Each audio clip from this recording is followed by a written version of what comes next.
Welcome to VNR news.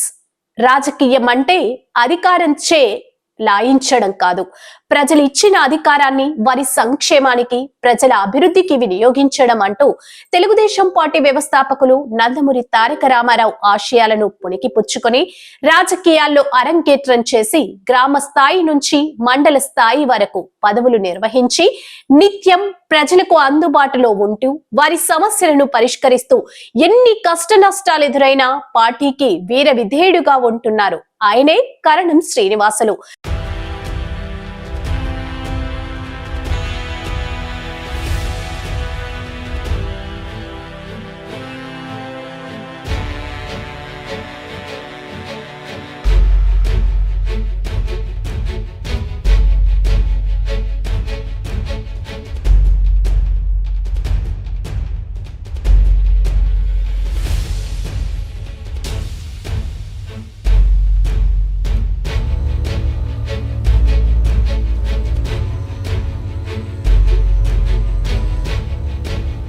Chittoor జిల్లా సోమల మండలం ఇరికిపెంట గ్రామంలో సిద్ధప్ప నాయుడు, రాజమ్మ దంపతుల కుమారుడైన శ్రీనివాసులు టీడీపీ పార్టీ ఆవిర్భావం నుంచి పార్టీలో కొనసాగుతున్నారు. ఎంపీటీసీగా, వాటర్ షెడ్ చైర్మన్ గా, చిత్తూరు జిల్లా సర్పంచ్ల సంఘం కార్యదర్శిగా పదవులు చేపట్టారు. తెలుగుదేశం పార్టీ జిల్లా కార్యనిర్వాహక కార్యదర్శిగా ఉంటూ పార్టీ బలోపేతానికి కృషి చేశారు.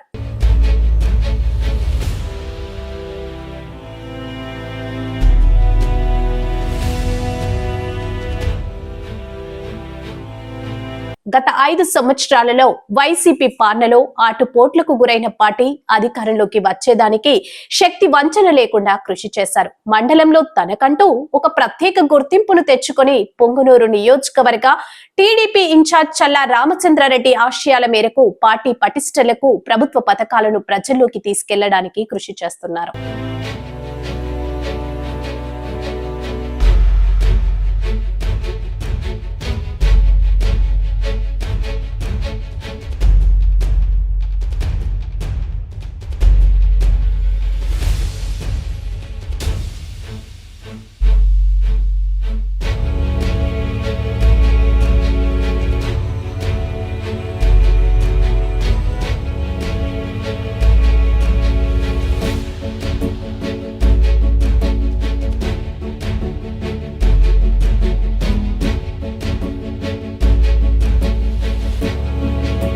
ఈ నేపథ్యంలో కరణం శ్రీనివాసులు టీడీపీ పార్టీకి చేసిన సేవలు గుర్తించి సోమల వ్యవసాయ మార్కెట్ కమిటీ చైర్మన్ గా నియమించారు. ముఖ్యమంత్రి నారా చంద్రబాబు నాయుడు, రాష్ట్ర విద్యాశాఖ మంత్రి నారా లోకేష్ ఆశయాలకు అనుగుణంగా పార్టీలో ముందుకు నడుస్తున్నారు.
మండల పార్టీ ప్రెసిడెంట్ అయితే అందరూ కూడా వాళ్ళు మన కష్టాన్ని చూసి మీకు మెంబర్లు అయితేనేమి, అందరితో వైస్ చైర్మన్ అయితేనేమి, నాకు చైర్మన్ అయితేనేమి ఇవ్వడం జరిగింది.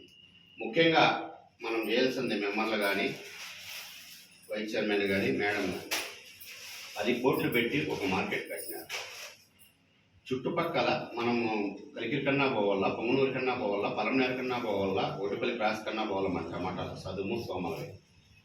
మనం ఇక్కడ మార్కెట్ మన రైతులకు చెప్పి మనం ఇక్కడ డెవలప్ చేసుకుంటే వాడు తగ్గుతుంది. అప్పటికప్పుడు పొగిలే కాయలు కోసి మార్కెట్కి వచ్చి అమ్ముకొని వెళ్ళిపోవచ్చు. నైట్ హాల్ట్ అంతా కాయలు తోలే పని ఉండదు, మనకు ఆడ పోయే పని ఉండదు. రైతులు మళ్ళీ చక్కగా మనసులో పని చేసుకోవచ్చు. అదేవిధంగా కాకుండా గొర్రెలు కానీ, ఆవులు కానీ, చింతపండు కానీ, మామిడికాయలు కానీ అన్నీ మన మార్కెట్లోనే చేయొచ్చు. మనమంతా ఒక టీంగా పనిచేసి మనకు అవకాశం ఇచ్చిన దానికి, మన పార్టీకి, జిల్లాబాబన్నకు, చంద్రబాబు నాయుడు గారికి, మనం గౌరవించి ఇచ్చిన దానికి మనం కష్టపడి ఒకరి దగ్గర ఒకరి సలహాలు తీసుకొని ఒకరినొకరు నిందులు వేసుకోకుండా, చెప్పుడు మాటలు వినకుండా మనం ఏ విధంగా మార్కెట్ని ముందుకు తీసుకుపోదాం అనే ధ్యేయంతోనే మనం అందరూ కలిసి ప్రయాణం చేద్దాం. ఏ విధంగా తీసుకోవాలో అట్లా గవర్నమెంట్ సలహాలు కావచ్చు, అట్లా మేడం ద్వారా సలహాలు కావచ్చు, ఇట్లా మీ ద్వారా కావచ్చు, అట్లా రైతుల ద్వారా కావచ్చు తీసుకుందాం. మన మార్కెట్ని ఇట్లా కలికిరికి, అట్లా పలమనేరికి, ఇట్లా పొంగనూరికి మించిన మార్కెట్గా మనకి ఇచ్చినటువంటి అవకాశం పీరియడ్లోనే మనం తయారు చేసి దాన్ని చూపిద్దాము. అదేవిధంగా ఈరోజు మనకు ఈ ప్లేస్ చాలా అక్కడ మనకు మా మీటింగ్ హాల్ ఉంది, చైర్మన్ సపరేట్గా ఉంది, షూట్ రూమ్ ఉంది, మేడంకి ఉంది, అన్ని అవకాశాలు ఉన్నాయి. ఇంకా కరెంట్ లేదు, కూర్చునేదానికి కుర్చీ లేదు. అని ఇంకా చాలా ఇబ్బందులు పడాలా. మననే మీటింగ్ పెట్టినప్పుడు చల్లాబాబన్నకు మంత్రికి చెప్పి కలెక్టర్ను 10 లక్షలు ఇమ్మన్నాను. మన రమ్మన్నాడు, మనం పోలేకుండా పోయినాము. బెంగళూరుకి పోవాల్సింది, నిన్న పోతే దొరకలేదు, ఈ రోజున పోవాలా చేస్తాం. అదే కాకుండా కొంతమంది నాయకులు అక్కడ ఇవి కావాలని రూమ్ అడిగారు. నాయకులు ఇచ్చేకొస్తే వ్యాపారస్తులకే ఇచ్చేది. 10 కాలాల పాటు మార్కెట్ నిలవాలంటే వ్యాపారస్తులు వస్తే వాళ్ళు అన్ని వాళ్ళు సేవ్ చేసి రైతులు డబ్బిస్తే మార్కెట్ నిలుస్తుంది. ఏదో మన సులభం అవసరమో, తన సులభం అవసరమో ఆ రూమ్ ఇస్తే ఆ మార్కెట్ వచ్చే ఏడాదికి మోతాయాల్సి వస్తుంది. ఇంత ఖర్చు పెట్టి రైతుల కోసం దాన్ని పరుగులు తీయించాలా, మీరు కూడా నాకు సహకరించాలా. ఆ పార్టీ ఈ పార్టీ ఆటోమేటిక్ లేకుండా అందరూ కలిసి ప్రయాణం చేసి ప్రతి ఒక్క వ్యవస్థని ముందుకు నడిపిద్దామని చెప్పి కోరుకుంటూ ఈ అవకాశం ఇచ్చిన మీకు అందరికీ కూడా నా హృదయపూర్వక నమస్కారం.